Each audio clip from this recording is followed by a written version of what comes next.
안녕하세요. 잠들지 못하는 사람들을 위한 반편지입니다. 오늘은 윤정은 작가님의 하고 싶은 대로 살아도 괜찮아를 읽어드리도록 하겠습니다.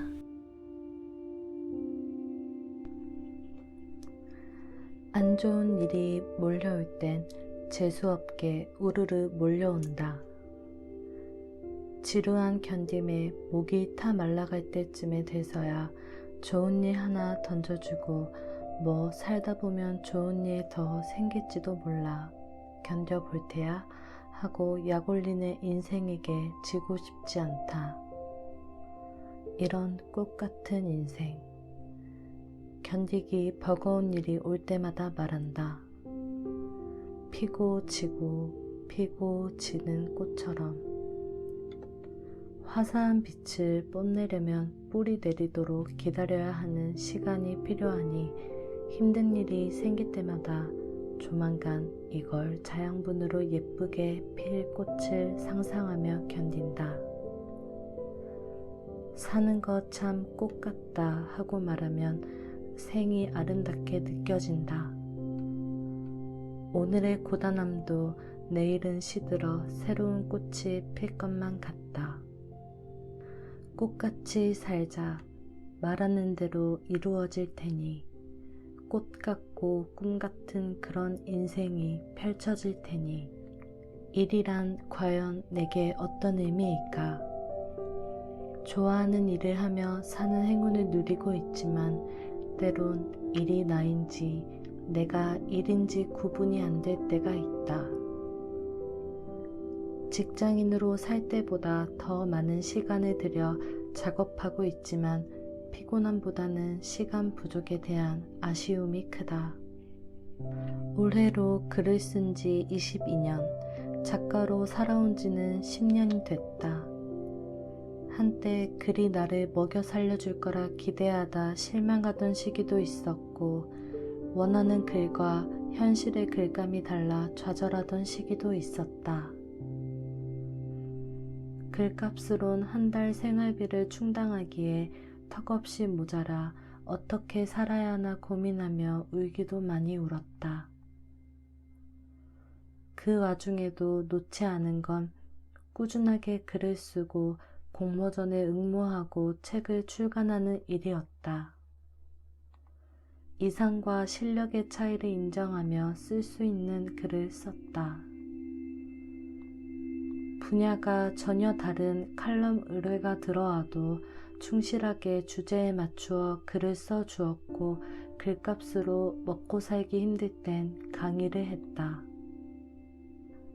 내가 좋아하는 일, 글로 돈을 벌기보다 내가 할 수 있는 일, 강의로 돈을 벌자고 생각해 시작한 강의도 벌써 10년째다. 이젠 글쓰기와 강의 둘 다 일이 되기도 하고 좋아하는 직업이 되기도 한다. 말하기와 글쓰기 둘 다 어렵지만 사람들 앞에 서는 건 특히나 어렵다. 출연한 방송이 무대 울렁증 때문에 통편집 당한 뒤로 일부러 학원 강사로 취직해 2년간 매일 앞에서 말하는 연습을 한 뒤에야 사람들 앞에 설 때 떨림이 줄었다. 그런데도 강의는 할 때마다 떨려서 할 수 있어 그냥 즐기는 거야. 재미있게 놀다 오자. 마음속으로 수십 번 외치고서야 강의실로 들어간다. 남들이 보기엔 강의하는 내 모습이 마치 말하는 작업을 즐기는 사람을 같겠지만 실상은 강의를 마치면 긴장이 풀려 온몸이 쑤셔온다. 좋아하는 일을 하면서 돈까지 벌 수 있다면 금상첨화겠지만 대부분은 좋아하는 일이 돈이 되기까지 버티질 못하고 포기한다. 현실 앞에 무너지는 경우도 많다. 그렇다면 지금 하는 일을 좋아하게 되는 건 가능할까? 가수 박원의 노력이라는 노래 가사에 사랑을 노력한다는 게 말이 되니? 라는 구절이 있는데 감정은 별 수 없어도 일은 노력하니까 좋아지는 게 말이 되더라. 회사원 시절에는 할 수 있는 일을 좋아하려고 노력하니 진짜 좋아지는 경험을 했다. 한때 좋아하는 일을 해야 한다는 열풍이 불며 자신의 일과 직장의 만족감을 느끼지 못하는 직장인들의 고민 상담이 이어졌다. 좋아하는 일을 하며 사니까 행복하냐는 질문도 꽤 많았다. 사실 읽기를 즐기는 책 덕후인 내가 작가로 사는 건 완벽한 덕업일치다.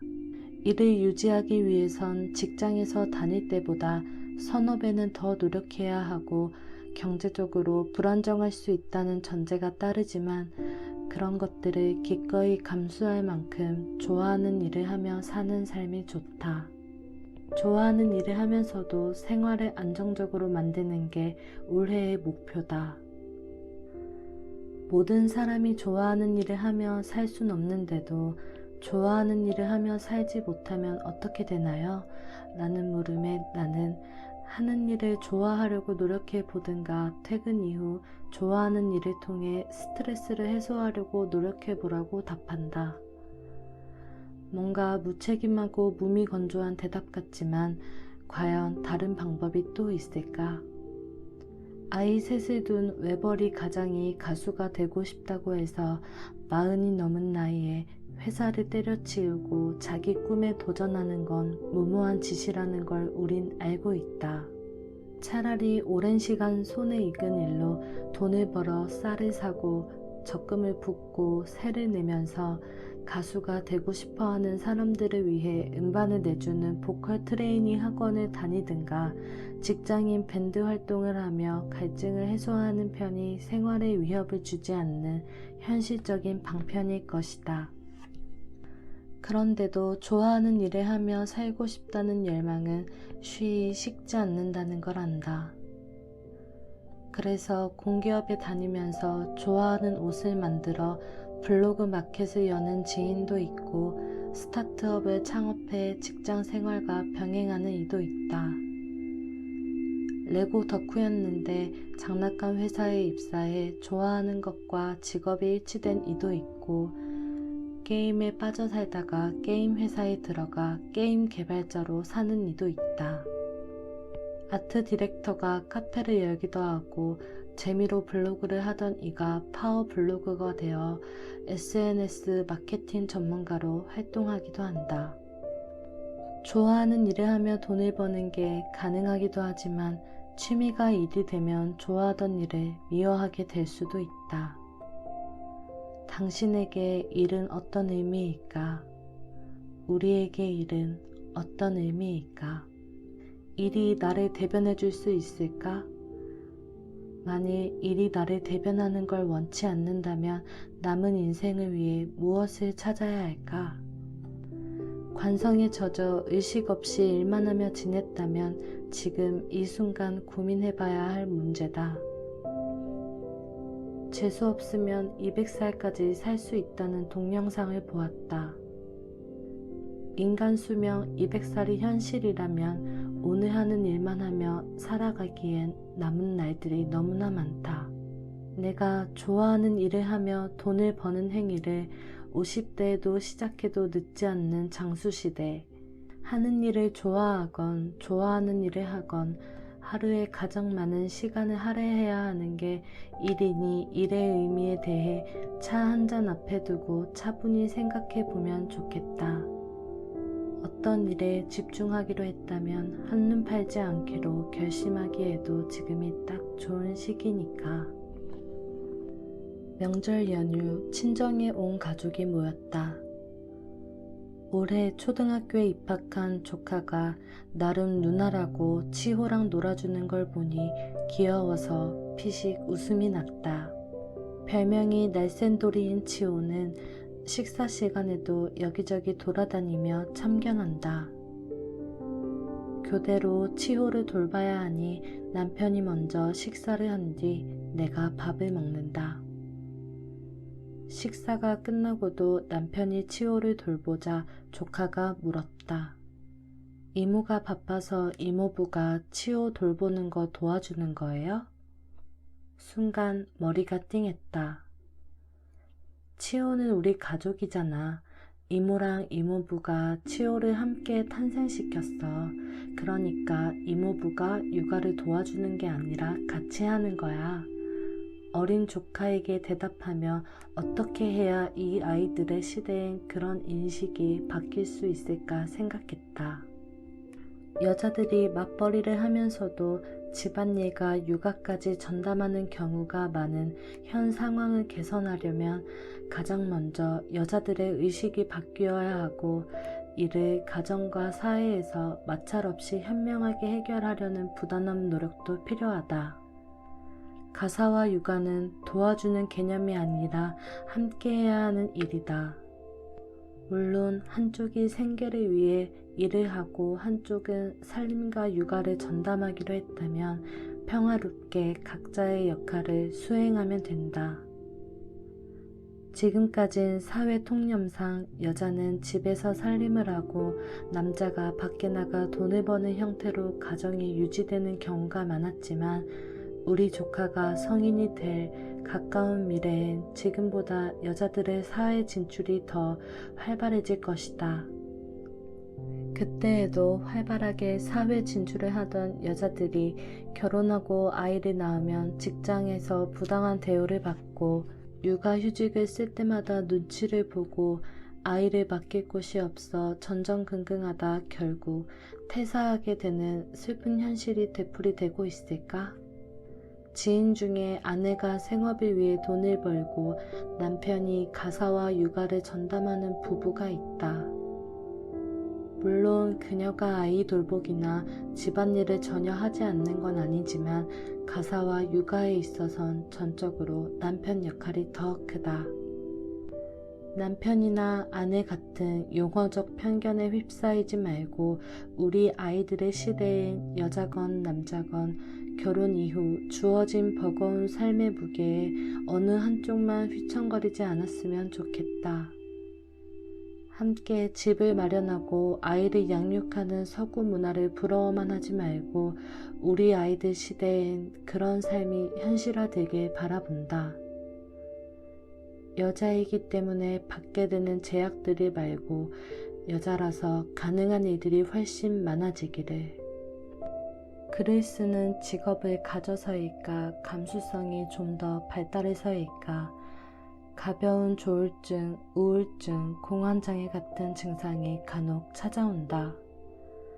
상담을 받거나 약을 먹을 만큼 생활에 지장은 주지 않으니 대수롭지 않게 생각했는데, 간혹 우울증이 감당할 수 없게 깊어지면 일부러 더 사람들을 만나고 밖에서 에너지를 소모하며 워커홀릭 마냥 일에 중독되려는 나를 발견한다. 우울한 감정을 일로 덜어내는 일종의 자가 치유법이다. 대부분의 여자들이 겪는 임신 우울증과 산후 우울증을 나 역시 지독하게 알았다. 임신 중독이라는 병에 걸렸고 아이를 출산하는 것밖에 해결책이 없으니 최대한 임신 기간을 늘리려 입원을 했다. 일주일 만에 몸무게가 10kg이 늘었고 병실에서 3시간마다 혈압 체크를 했다. 혈압이 오를까봐 제대로 말을 못한 채 침상에서만 지내자니 걷잡을 수 없는 우울증이 찾아왔다. 딱딱한 병실 침상만 벗어날 수 있다면 줄 수 있는 건 다 내줘도 좋았다. 할 일 없이 누워 천장을 바라보던 어느 날 출판사 에디터가 전화를 걸어왔다. 두런두런 통화하고 며칠 뒤 갑자기 혈압이 200으로 치솟더니 아이 태동이 작게 느껴진다 했다. 긴급 수술로 임신 32주 만에 1.13kg인 아이를 출산했다. 인큐베이터 안에 있는 아이를 보며 살려내야 한다는 막중한 책임감과 두려움이 우울증과 함께 왔다.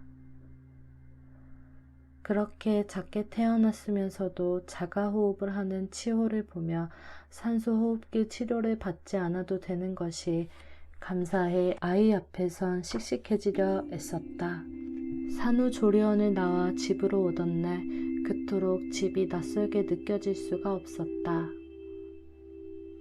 분명 아이를 낳았는데 아이와 함께 오지 못했다. 아이 옷과 기저귀를 한가득 빨아놀며 걷잡을 수 없는 우울감에 휘감겼다. 유축기로 모유를 짜내 병원과 집을 오가며 치호를 먹였다. 치호가 40여일을 인큐베이터 안에서 보내고 집으로 오던 날 2.6kg짜리 아이를 안고 오던 그날을 생각하면 지금 건강하고 밝게 자라주는 치호가 너무 고맙고 예쁘다. 기쁨과 우울함이 번갈아 오가던 감정을 치유해 준 건 토실하게 살이 쪄가는 아이와 글쓰기였다. 담당 에디터의 실행력으로 산후조리원에서 나오자마자 출간 계약을 했고 세상의 모든 위로란 책을 쓰며 산후 우울증을 극복할 수 있었다. 쓰는 사람이 행복해야 좋은 글이 나온다고 생각한다. 그래서 글을 쓰는 기간에는 좋은 기운을 가진 사람을 만나고 집필 시간에는 최대한 쾌적한 컨디션을 유지하고 좋은 음악을 찾아 듣는다. 읽는 사람들에게 좋은 기분을 전해주고 싶어서 글을 쓰는 동안 기분을 좋게 만들려 노력했더니 진짜로 행복해졌다. 지독하게 따라붙던 산후 우울증을 극복하는 과정을 거치면서 우울증이 위험한 병임을 새삼 깨달았다. 극복할 방법을 알고 있다면 천만다행이지만 대부분 바삐 사느라 마음의 병을 돌볼 시간을 내지 못한다. 아니, 마음의 병이 들었단 사실조차 인지하지 못하는 경우도 많다. 밀려오는 무기력과 우울감을 스트레스가 원인이라 치부하며 아픈 마음을 방치해 병을 키워간다.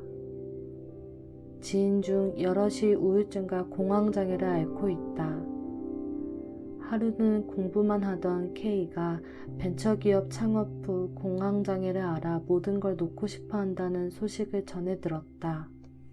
대체 그에게 어떤 위로를 건네야 할지 감이 오지 않아서 자료를 찾아보다 좋은 글을 발견했다.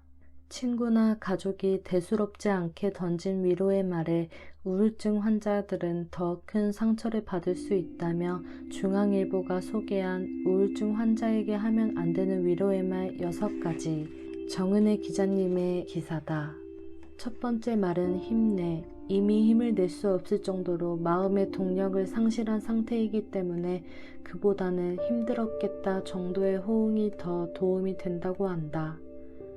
두 번째 말은 네가 감정을 잘 다스려야지. 이미 생활의 집중력도 떨어지고 불면증을 겪고 있는 상태에서 자신을 다스려야 한다는 말을 들으면 더 자존감이 떨어질 수 있다고 한다.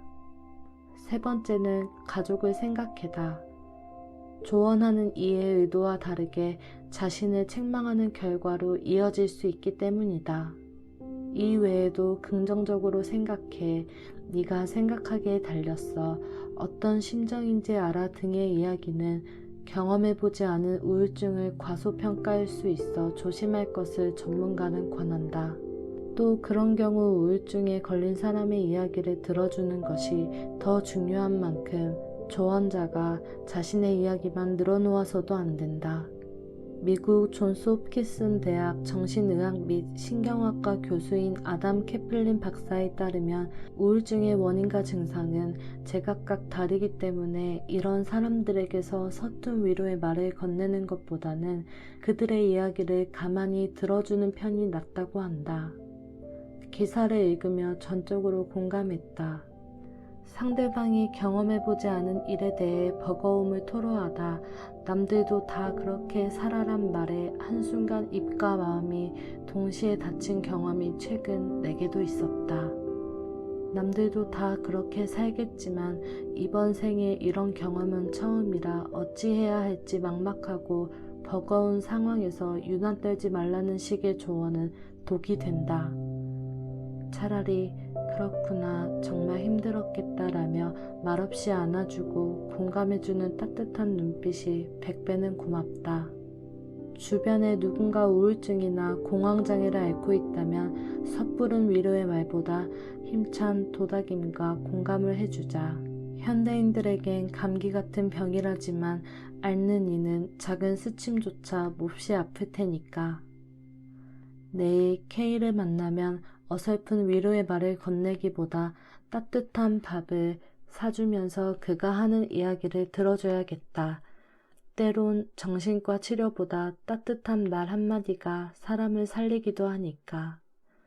그에게 힘이 될 만한 호응을 연습해 본다.